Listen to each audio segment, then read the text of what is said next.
Assalomu alaykum, Feruza Nazrullayevna. Bugun sizga qiziqarli eko haqida savollar bermoqchiman. Давайте. Tayyormisiz? Tayyorman. Qancha vaqtda homilador bo'lmagandan keyin eko qilish kerak? Aslida 1 yil davomida doimiy jinsiy aloqada bo'lsa, ya'ni haftada 2-3 marta jinsiy aloqa bor, lekin kontratsepsiya vositalaridan foydalanilmaydi va 1 yil davomida homiladorlik bo'lmasa, bepushtlik degan tashxis qo'yiladi. Yoshingiz 35 gacha bo'lsa. 35 yoshdan keyin sizga atigi 6 oy muhlat beriladi. 6 oy ichida agar sizda homiladorlik bo'lmasa, ana shundan keyin bepushtlik degan tashxis qo'yiladi. Va eko muolajasiga agar bepushtlik deb tashxis qo'yilgandan keyin 1 yil davomida siz yoki turmush o'rtog'ingiz ma'lum bir kasallik aniqlanib, u davolanyapti va siz 1 yil davomida homiladorlikka erishmasangiz, zamonaviy tibbiyot sizga eko muolajasini tavsiya etadi. Lekin agar sizni tekshirish vaqtida trubalaringiz yopilib qolganligi aniqlansa yoki turmush o'rtog'ingizni urug'larida chuqur o'zgarishlar bo'lsa, ya'ni urug' miqdor jihatidan, sifat jihatidan, harakatliligi jihatidan tabiiy homiladorlikka yetmasa, albattaki biz shu 1 yilni kutib o'tirmasdan eko muolajasiga o'tishimiz mumkin bo'ladi. Eko muvaffaqiyatli bo'lish uchun ayolning va erkakning yoshi muhimmi? Juda ham muhim. To'g'ri, bu eng asosiy faktorlardan bittasi, lekin yagona faktor emas. Eko uchun qanchalik ayol va erkakning yoshi yosh bo'lsa, ya'ni 20 yosh, 25 yosh ayol 30-35 yosh ayoldan ko'ra sifatliroq tuxum hujayra bera oladi va ularni soni ham ko'proq bo'ladi. Shuning uchun eko muolajasini muvaffaqiyatli bo'lishi uchun qanchalik ayol kishi va erkak kishi yosh bo'lsa, ularning muvaffaqiyatli bo'lish ehtimoli ham balandroq bo'ladi. Lekin bu yagona faktor emas. Yoshingiz katta bo'lsa, mani yoshim katta bo'lib qolibdi deb albatta tushkunlikka tushish kerak emas. Boshqa faktorlarni ham hisobga olishimiz kerak bo'ladi. Erkak kishidagi qanday muammolar ekoga sabab bo'lishi mumkin? Bepushtlikka mo'shti. Bepushtlikka sabab bo'lishi mumkin.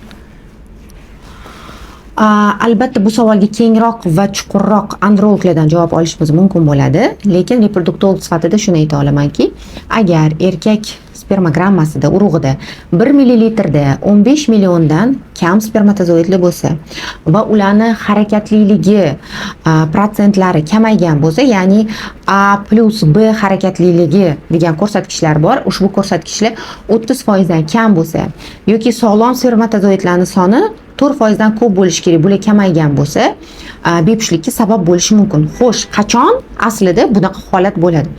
Ko'p holatlarda erkaklarda yondosh kasalliklar bo'lishi mumkin. Bu varikatsiyali bo'lishi mumkin. Bu surunkali prostatit, ya'ni boshqa yallig'lanish kasalliklari bo'lishi mumkin. Bu qandli diabet holati bo'lishi mumkin. Gipertenziv, ya'ni qon bosimini doimiy oshish holatlari. Bu qon tomirlaridagi buzilishlarga olib keladi. Moyakka kasalliklari yoki urug' yo'llaridagi kasalliklar, mana shular yetarli darajadagi, yetarli sifatdagi urug' bo'lishiga to'sqinlik qiladigan faktorlar sanaladi. Shuningdek, erkaklarga sog'lom turmush tarzi haqida ham unutmaslikni tavsiya etgan bo'lardim.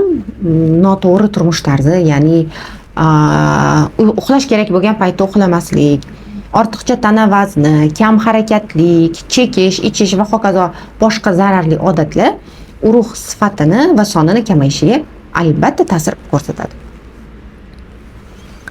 Eko jarayoni qancha vaqt davom etadi?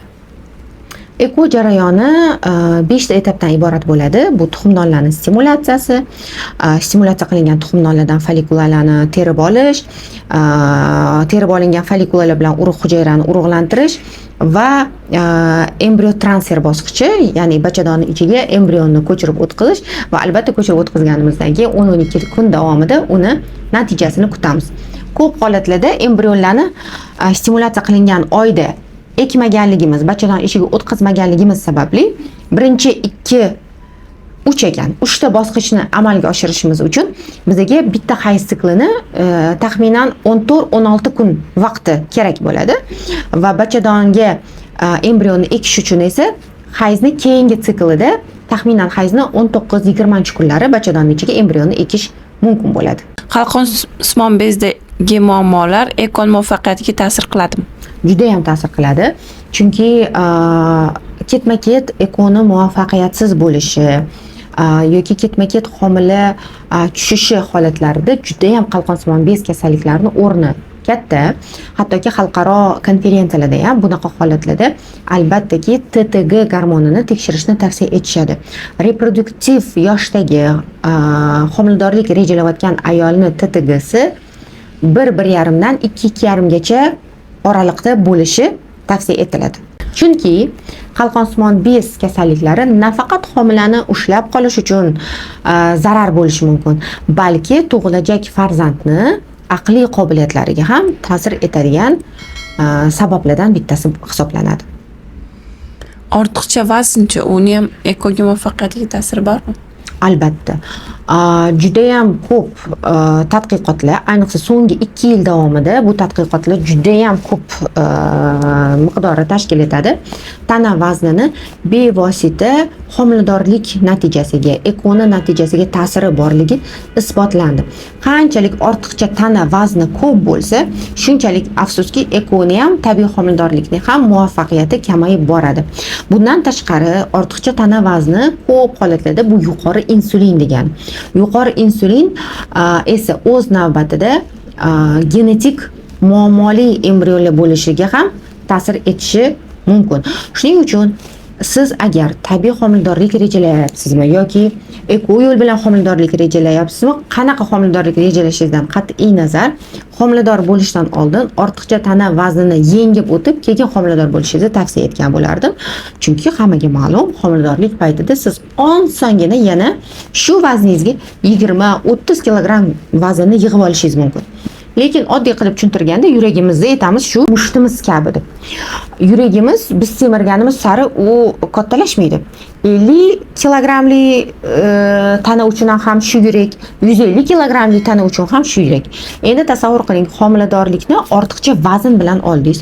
Yurak shundoq ham sizga qiynalib qonni haydab beryapti va siz unga yengi talab qo'yasiz. Endi san nafaqat menga qonni va meni ortiqcha tanamdagi yangi insonga ham qonni haydab berishing kerak degan vazifani yuklaysiz. Bu vazifani yurak bajarib bera olishi ham mumkin yoki afsuski homiladorliklar har xil asoratlar bilan kechishi ham mumkin. Bu homiladorlikda qon bosimini juda ham baland bo'lishi, yo'ldoshni erta ko'chishi, homiladorlikda hosil bo'ladigan diabet holatlari va hokazo va hokazo va hokazo. Shuning uchun ekoga, tabiiy homiladorlikka qadam qo'yayotganingizda natija faqatgina homiladorlik emas. Natija faqat testda chiqadigan ikkita chiziq emas. Balki tayyorgarlikni homiladorligim sog'lom kechsin va 9 oyda, o'sha 38-40 haftada yengil oson sog'lom farzandimni dunyoga keltirib olay degan niyat, degan maqsad bilan amalga oshirish kerak deb o'ylayman. Bu uchun esa albatta puxta tayyorgarlik kerak bo'ladi. Ekodan tug'ilgan bolalar sog'lom tug'iladimi? Bu ham ko'p uchraydigan savollardan bittasi. Ekodan tug'iladigan farzandlar juda ham boshqacha bo'ladi. Tabiiy farzandlardan ko'ra, tabiiy bolalardan ko'ra boshqacha bo'ladi. Nimasi bilan boshqacha bo'ladi? Ular solishtirib ko'rilganda juda ham katta mehrda katta bo'layotgan farzandlar bo'ladi. Ko'p qismi juda ham katta kutuvda, butun bir oila u farzandni kutgan bo'ladi. Butun bir oila u bilan qiziqadigan bo'ladi. Butun bir oila u bilan mehrini bo'lishadigan farzandlar bo'ladi. Shuning uchun ko'p holatlarda ular balki doimiy razvashkalarga borishganigami, doimiy e'tiborda, doimiy sevgi muhabbatda bo'lishganigami, ular juda ham aqlli bo'lishadi. To'g'ri, statistika ma'lumotlariga ko'ra, ekodan tug'iladigan farzandlarda nuqsonlarni bo'lish ehtimoli 2,3% ni tashkil etadi. Boshqa bolalardan ko'ra. Lekin buni sababi deb aslida shu ekoga olib kelgan ayol yoki erkakning tanasidagi muammo deb qaraladi.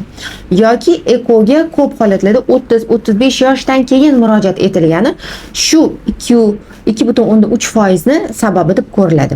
Lekin boshqa tomondan olib qarasak, tabiiy homiladorlik bilan bo'lgan farzandlarda ham genetik muammolar yoki boshqa kasalliklarni uchrashini barchamiz bilamiz. Shuning uchun aniq ayta olamanki, tabiiy homiladorlikdan qanaqa chiroyli, sog'lom, aqlli farzandlar tug'ilsa, ekoda ham xuddi shunaqa farzandlar tug'iladi. Embrion bachadonning ichiga qo'yilgandan keyin homiladorlik, ekodan keyingi homiladorlik va undan tug'iladigan farzand tabiiy homiladorlik va tabiiy yo'l bilan tug'iladigan farzanddan umuman farq qilmaydi. Sizni ham qiziqtirgan savollar bo'lsa, albatta kommentariyalarda yozib qoldiring. Keyingi videoroliklarimizda ularga javob beramiz.